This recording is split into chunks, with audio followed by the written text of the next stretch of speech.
New York. Britain's biggest drugs company, Glaxosmithcline, is facing a criminal investigation in Poland over allegations of corruption. A former sales representative for the company has told the BBC's Panorama programme that money was used to bribe doctors in Poland to prescribe more of its medicines. Well, GSK says it's cooperating with the investigation and an employee has been disciplined. Shelley Joffrey reports. Jarek Wisniewski once had a good life with his family in Poland. He was a sales rep for Glaxosmithkline until 2012. 2 years earlier, the company launched a major marketing programme for its asthma drug Seretide. Jarek says that on paper, money was to be spent on educating patients about asthma. The reality, he says, is that doctors were paid to prescribe more Seretide. For education, and in the same meeting I said that I need more prescription for Seretide. So they knew exactly what I pay. So this was a deal that everybody understood? Yes, yes. 2 years ago, he told GSK he was concerned. He says he was then sidelined at work and eventually sacked. Now there's a criminal investigation.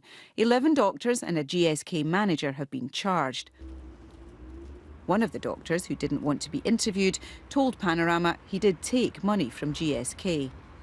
He told us he took 500 zlotys, about £100, for a single lecture that he never gave.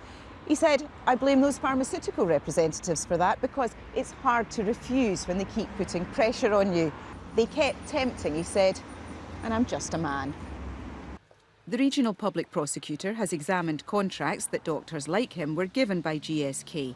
They've found evidence to support claims of corrupt payments. In more than a dozen cases, these contracts were fictitious. So these payments were, in effect, bribes? Yes, we have evidence to claim that in more than a dozen cases, it was a camouflaged form of a bribe. GSK says it's cooperating with the investigation and one employee has been disciplined. The allegations have implications beyond Poland. If true, the company could face prosecution in the UK. It's illegal for companies here to bribe government employees abroad. Shelley Joffrey, BBC News.